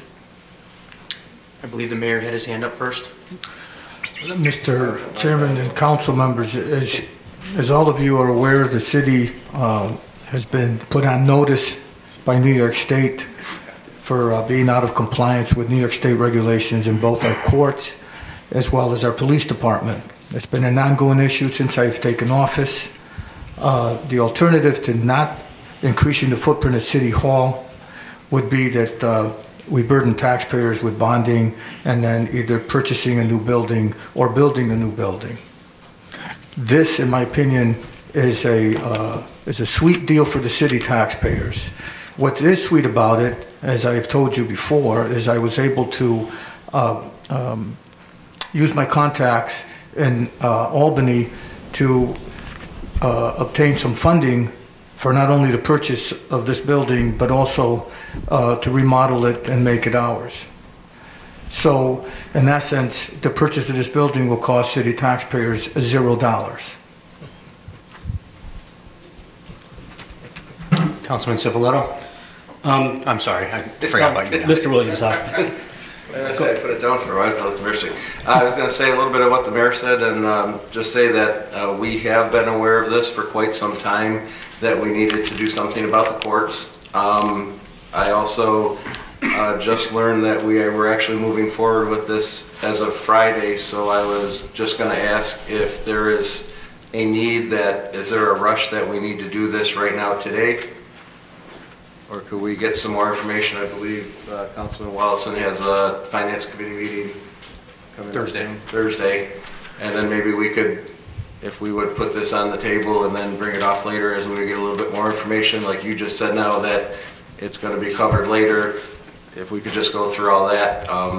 But if there's a need to move on it now, then I wouldn't make that motion yet. But if there's not a need to move forward now, right at this meeting, then I might just make a motion. Again, this was put on the information, your packets. You folks received them. We've discussed this and had a discussion on this before. We are prepared to move this forward today. However, it's a decision of council. Again, the funds that are being used are not funds that are currently in the budget. These are funds that I've obtained in Albany. So as far as being in compliance, we are out of compliance in both the courts and the police department. The rush was here for years since before I came on. So I don't see any reason to hold it up. But again, that's your decision to make. Well, just in the order of wanting to do our due diligence and running through and trying to make sure we see everything through the finance committee, I'd like to make a motion to table this resolution. There's a motion to table. Not done talking yet. I got the questions. I got to address the motion to table. That ends at everything. There's a motion to table on the floor. Do I have a second? Myself. Councilman Heenan. Clerk, call the roll for the motion to table. Councilmember Williams? Aye. Councilmember Bamanto? No. Councilmember Heenan? Yes. Councilmember Civiletto? No. Councilmember at-large Wilson? Yes. Resolution is tabled. Number 23. Resolution for authorization for city to execute Fieldbrook Foods Collaborative Wastewater Agreement. Any discussion? We have an amendment to the resolution. That's number 23. We're at 23. Oh, I'm sorry. I'm sorry. Any discussion? I'm sorry. Okay, so that was 24. You read 24. I did. But we skipped 23. I just have a question of procedure. So because he tabled it and I didn't have a chance to speak yet, I wasn't allowed to speak on that? So is that how that goes? I'm not... To my knowledge, yes. So I'll have absolutely no way to speak that just because he said it before. Unfortunately, I had questions as well that I would like to ask, but we'll have an opportunity at the next meeting. Okay, excuse me, please. Resolution number 23, resolution for authorization for city to purchase 855 Main Street for dog park and dog shelter. Any discussion? Clerk, call the roll. Councilmember Williams? Aye. Councilmember Bamanto? Aye. Councilmember Heenan? Aye. Councilmember Civiletto? Aye. Councilmember at-large Wilson? Aye. Number 24. Okay, number 24, a resolution for authorization for city to execute Fieldbrook Foods Collaborative Wastewater Agreement. We have an amendment on that? Yes, there is an amendment to that, amendment to resolution number 24. The first resolved at the bottom of the page. Number 2, if we can add right at the beginning of the number 2, correct me if I'm wrong, Richard, provided that Fieldbrook purchases the 12,000 PPD permit. That's correct. And that's the only amendment. Correct. Okay. We have to vote on the amendment. Clerk, call the roll. Councilmember Williams? Aye. Councilmember Bamanto? Aye. Councilmember Heenan? Aye. Councilmember Civiletto? Aye. Councilmember at-large Wilson? Aye. We are now voting on the resolution as amended.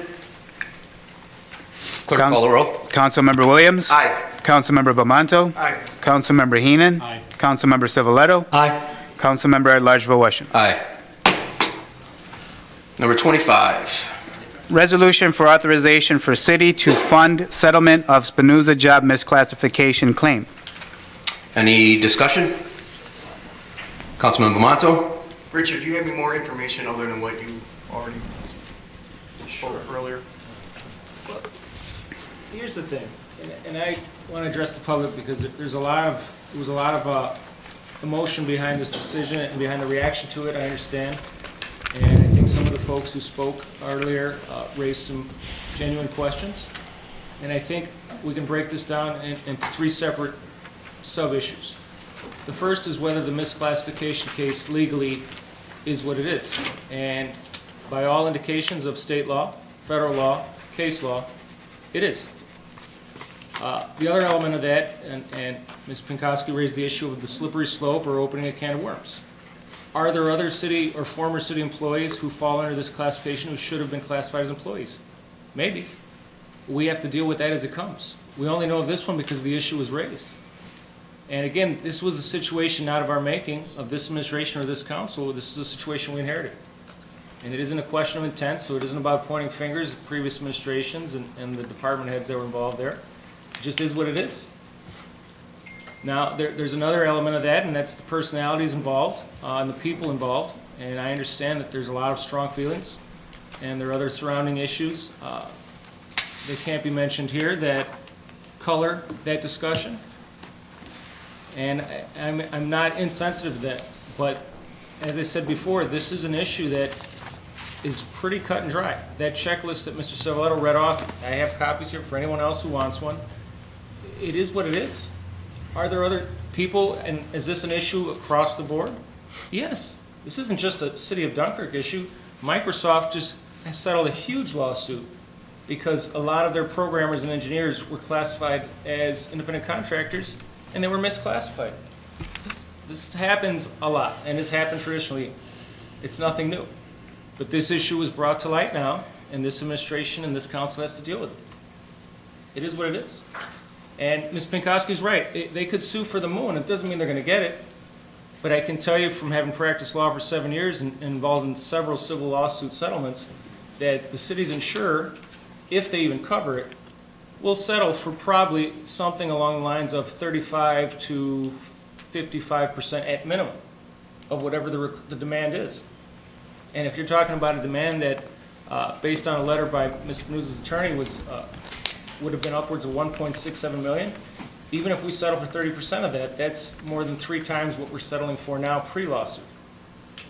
So again, from a financial and fiduciary perspective, which is the role of the council, it's not about whether $150,000 is a lot of money. The better question is, are we better off paying that now or rolling the dice, having the lawsuit happen, and seeing what comes?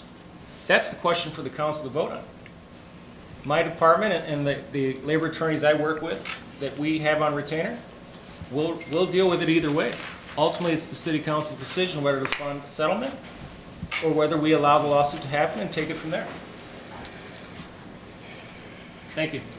Thank you, Richard. Councilman Bomano, anything else? Mr. Campbell, do you have anything more to add to this? Well, as I said before, I said the mayor was very staunch.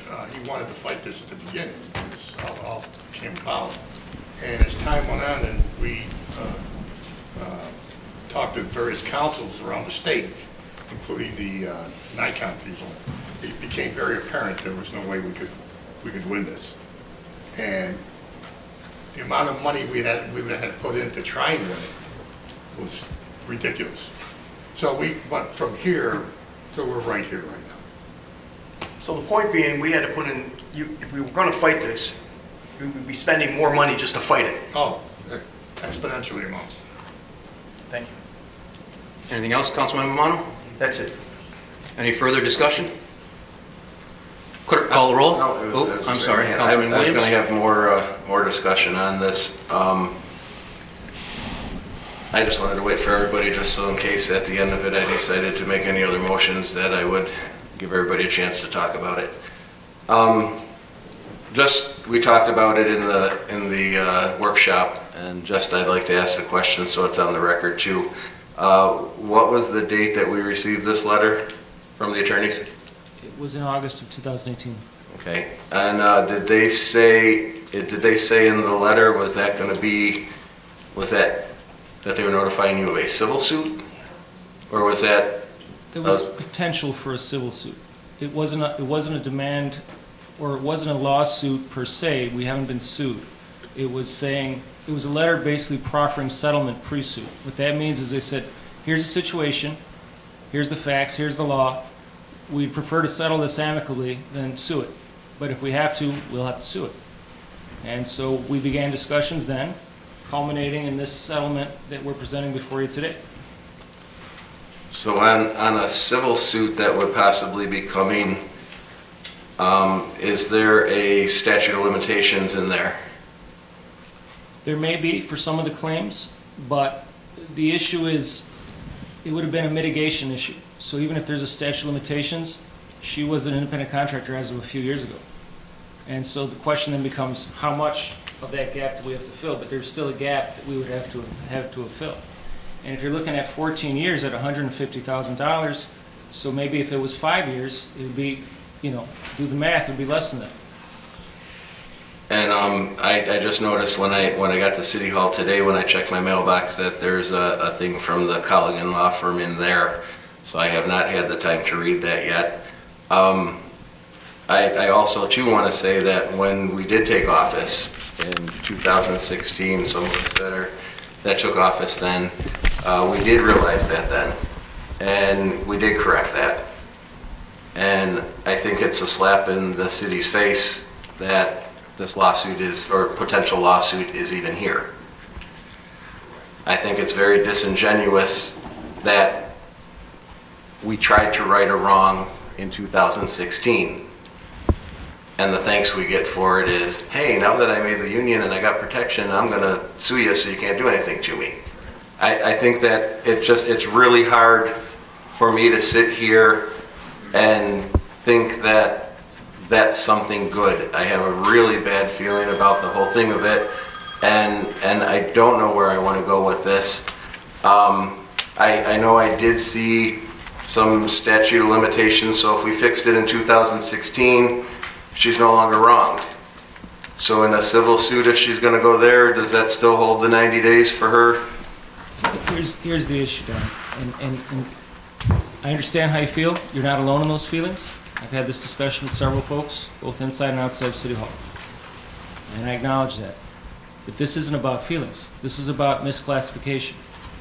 And the issue here is, was she misclassified for those 14 years prior to 2016 when the situation was corrected? By those council members like yourself who was here and by this administration. And the issue is, yes, she was misclassified. That the sense that, well, we fixed this in 2016, why is she bringing this up now? Well, that mitigated the damage. We stopped the bleeding. But there was a lot of blood loss in the sense of financial loss, in the sense of back pay, retirement benefits, and all those fringe benefits that the unions and the civil service law have worked so hard to protect. She didn't have access to that. But if the statute of limitations was 90 days for a civil suit? It's not 90 days. What is it? I don't know who told you that. I'm just asking. I couldn't get answers when I was trying to get you before, so I Google lawyered. So I just was looking up things and I saw that the New York State Court says that you have 90 days in a civil suit, but then the labor law says that you have 6 years or whatever for labor law. So is this going through labor? Let me clarify what you're talking about. The 90 days, Don, is for a notice of claim against the city when someone's going to file suit. So everybody that hits a pothole files a notice of claim against the city. That has to be filed within 90 days. That's a precondition to a lawsuit. Any kind of injury, case, or damage to property is a 3-year statute of limitations. That's a different type of case. If this were a contract dispute between, let's say, the city and one of the city's contractors, you have a 6-year statute of limitations. Under labor law, you can fix, if you have redress and the statute of limitations is longer, but it's not infinite. The bottom line, though, council member, is at $150,000, are we righting a wrong that is at the same time fiscally responsible for the city, whether it was an issue for 10 years or whether it was an issue for 2 years? That's the question. And the question is, again, do we roll the dice, take the lawsuit, hope for insurance coverage, which that's another issue, that's another wall we'll have to climb if we get to it, or do we take the hit in terms of the city's general fund?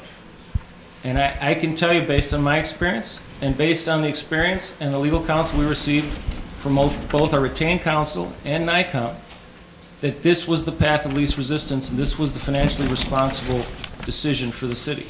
That is the advice we received. So, Mr. Williams, if I may interrupt, based on your opening statement about not wanting to jump the gun and block anybody else off, there are some other council people that now want to speak as well, just to give you a friendly heads up. Sounds good. So, also moving forward with this, in 2016, we also righted another person that was an independent contractor and brought her on as a city employee. And she no longer works for the city. And if we're fixing stuff so we don't have to have that come out in front of us in the future, do we have any other independent contractors that are here with the city that would fall under this? And if we do, we need to look at it, we need to fix it, we need to change it, and we need to do our due diligence and fix it so another council in 10 years doesn't have this same thing looking at them again. I agree. And to do that, I think we need to have a plan, and I still think that I need to read that decision that you put in there, the opinion that you put in my mailbox. So I will put back to the rest of them, but I'd like it when everybody's done. Okay. Councilman Civilito? Okay, so that last statement just floored me, Councilman Williams. You took an oath to protect the city, and now you're telling them that, hey, there's another person out there that should sue us. That's ridiculous. I can't believe you just did that. And second, union. This lady was denied union membership for for 14 years. As a union person, doesn't that make you mad? Doesn't it make you mad that a union person was denied their protections throughout 14 years of working here in the city? I'm not in the union, and that makes me mad. So I'm trying to figure out where you're coming from with this. Because from everything that I'm seeing, it's a personal thing that you're using your emotions to get to this, to doubt what 3 lawyers that probably have 150 years of labor law experience have told you time and time again. I read out this checklist. It's cut and dry. We could lose millions of dollars, and you took an oath to protect this city fiduciary, financially, and legally. And I don't believe you're doing that. And if you table this, I believe you're very derelict in your duties for protecting the city. I'm done. If I may speak, in case this does get tabled.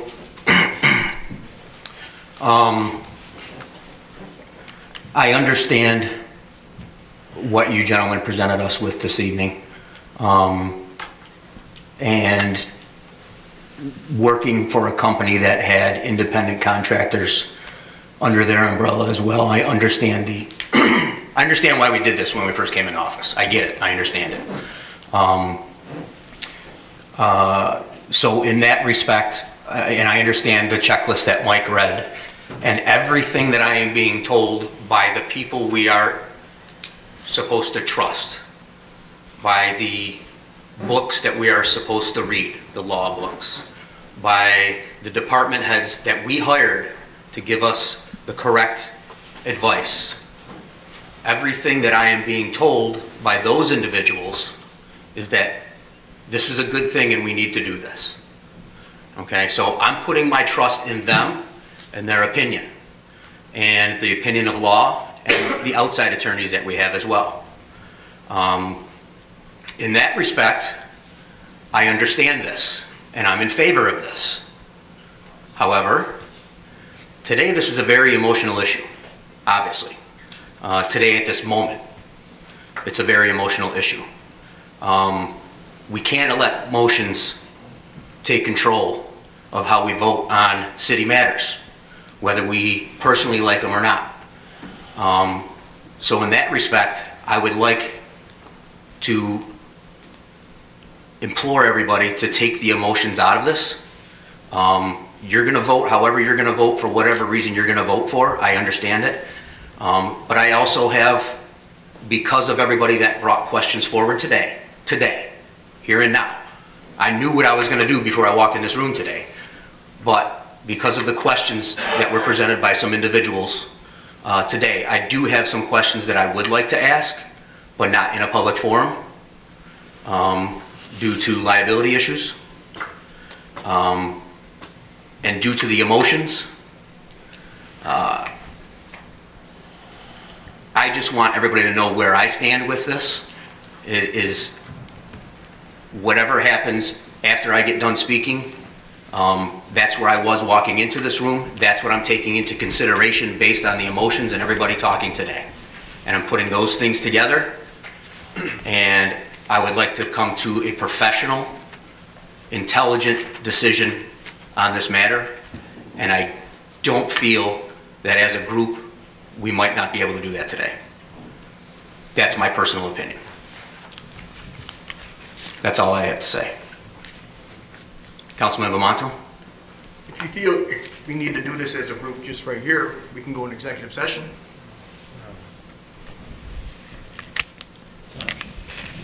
I would like more time. Is there anything stopping this from being on the agenda for the April meeting as well? That we can get their questions answered over next time. So there's no deadlines, there's nothing of that nature that we're gonna, okay. Mayor? At the last meeting we had, we went into executive session. We had a formal discussion in executive session. We provided you with the information. We also gave you the opportunity for the past 2 weeks to contact attorneys that we have dealt with and city taxpayers have paid for.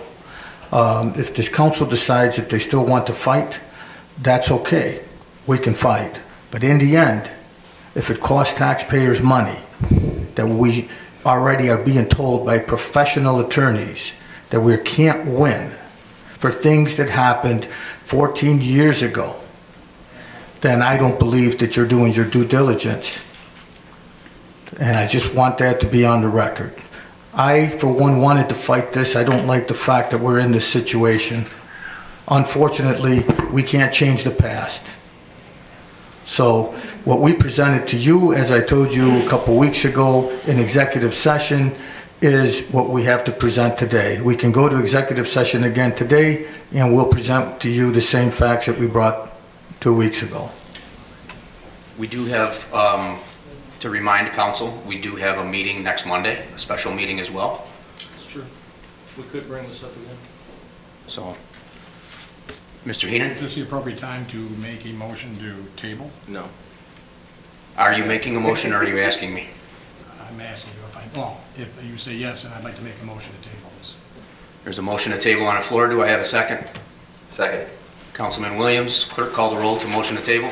Councilmember Williams? Aye. Councilmember Bamanto? No. Councilmember Heenan? Aye. Councilmember Civiletto? No. Councilmember Elijah. Yes. Motion tabled. Resolution number 26. Resolution for intro into law adding journeyman electrician licensing and apprenticeship to code. Any discussion, council? Councilman Williams? I'd like to make a motion to table this for a public hearing on the 2nd of April at 5:20. I'll second that. Seconded by Councilman Heenan. Clerk call the roll. Councilmember Williams? Aye. Councilmember Bamanto? Aye. Councilmember Heenan? Aye. Councilmember Civiletto? Aye. Councilmember Elijah. Aye. Number 27. Resolution for budget modification, add inconsistent interest budget line to legislative budget. If I could ask Mr. Morrisroe, there was a gentleman in the audience that asked for explanation of this resolution. If you could please explain for the gentleman. Sure. So, sometimes in law, you get a situation where you have conflicts of interest. And so, for example, in the public defender's office in Chicago, two criminal defendants were co-defendants, and the public defender's office was representing the public. They have an office, it's called the conflicts office, that assigns an attorney to the other defendant because their interests may no longer be aligned. And likewise, in this situation, the little used but existing statute in the city code sort of allows for the same kind of dynamic.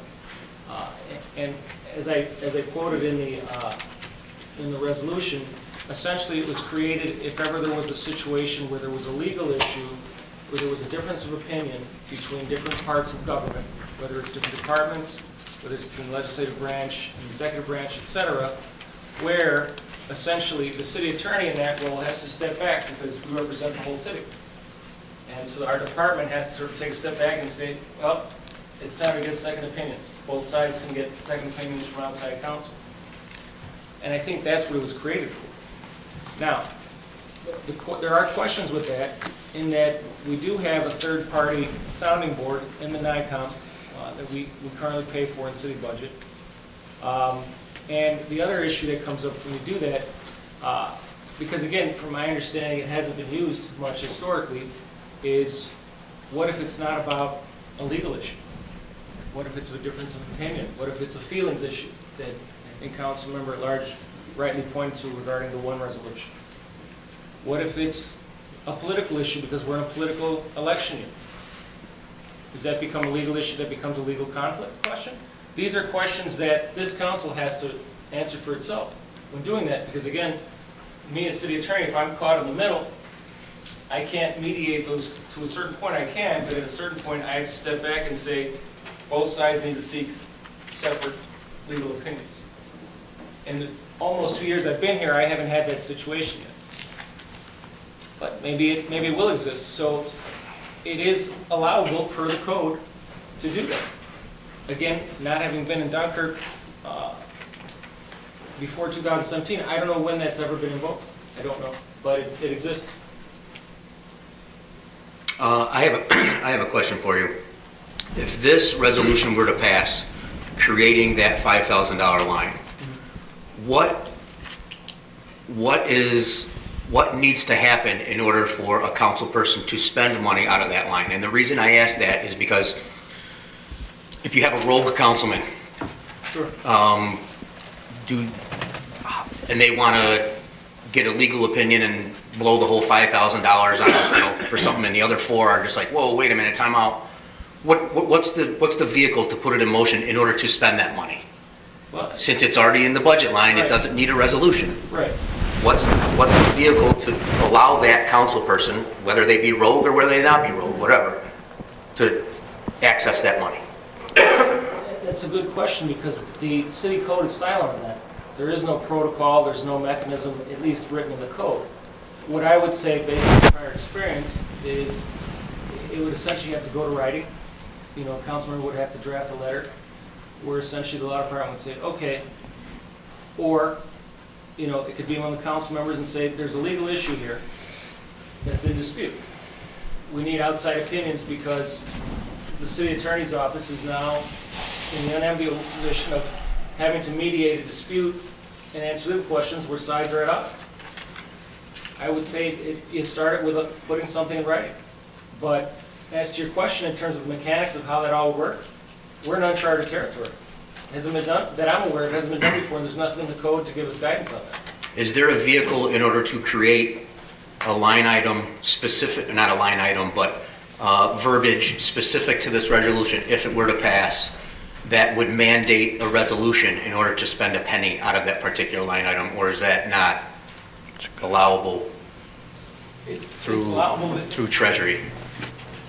I think the better way to handle it, Councilmember Large, is there should be some, if we're going to go this route, if we're going to turn that section to life by giving it funds, I think then new code has to be created to flesh, let's suss that out.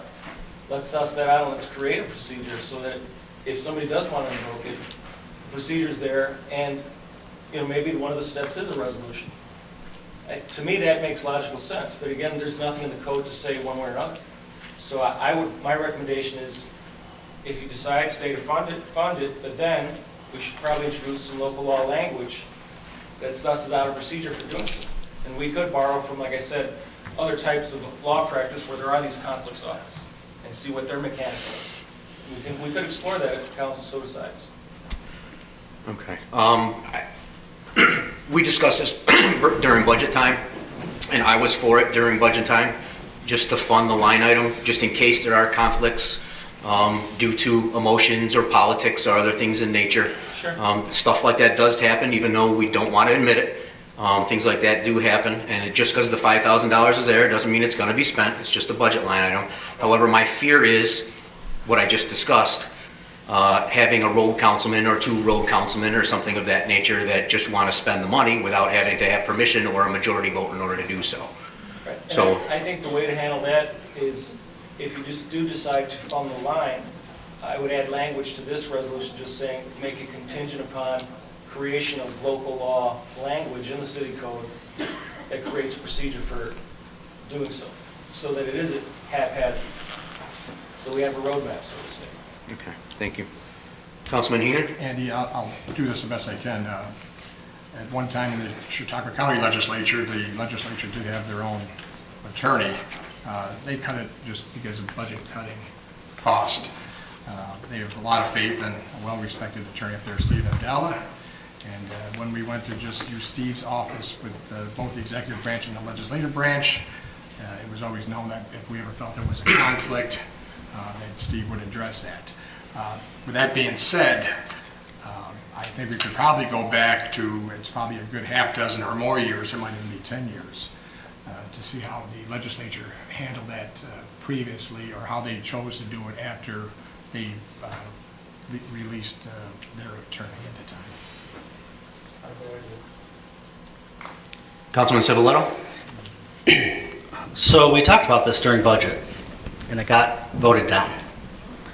So now, 3 months later, someone doesn't agree with what our city attorney says, and what a labor attorney says, and what NICOM says, which we pay for, and I'm supposed to come here and say, oh yeah, you can have another $5,000 to get another opinion that's going to say the same thing. Because let's be honest, that's what this is. We already discussed this in budget. We already said no.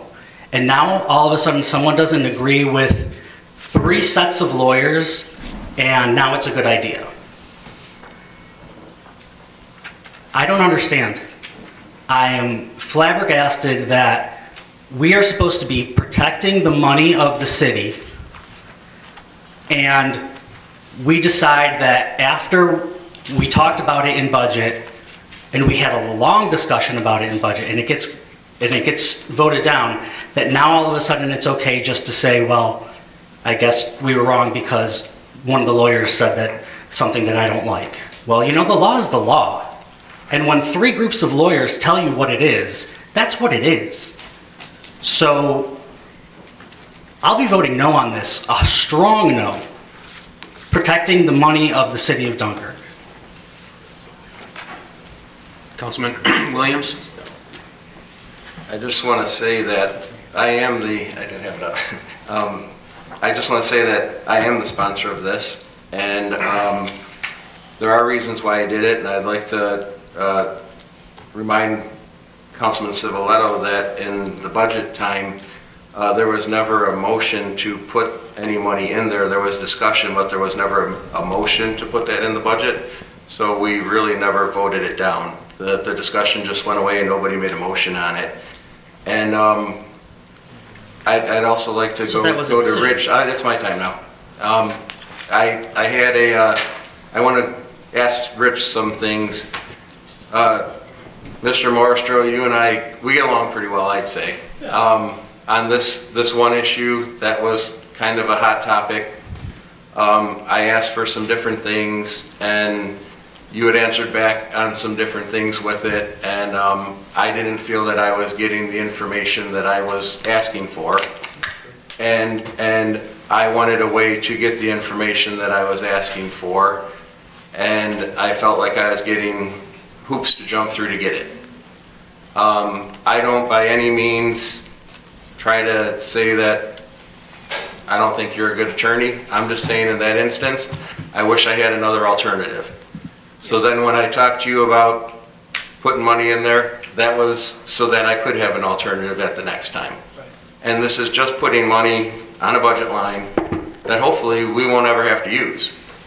But at least if anybody's in there, and you know, congratulations to the rest of my fellow council members that they never had to feel that way, that they had to try to seek somebody else. But I did. And there was no mechanism for me to go there with it. So I'm not saying I'm putting this here to waste the taxpayers' money. Actually, we're taking it out of a contingency line, and I'm hoping it all goes right back into a contingency line. But at the end, if there is a dispute somewhere, then that money will be well spent to settle the dispute instead of angers and whatever else going on. So that is my intent of the resolution. Everybody can vote on it how they want, but I am voting yes on this, and I feel I just explained why I'm voting yes on it. Councilman Bomano? I'll be a little short. Me and you don't have that choice. We're only 5'6". We're always short. I agree with Councilman Silverletto on the point. It's too many layers. We already have attorney here. We have NICOM, which we already pay into. We pay his salary. I just think it's a not smart move to do. I think I'm going to vote no for it. Thank you, Councilman Bomano. Mr. Woods, if I can ask a quick question. Years ago, was there not a line very similar to this for the council? Outside counsel, yes, there was. Through the law department, not through the common council line. But it was specifically for council to use? It could be. It could be. It could also be used for other purposes, but it was for outside legal counsel, if needed. And that also could be the city attorney seeking outside legal counsel. And he currently has an outside counsel line, correct? Yes. Correct. So He used that for this.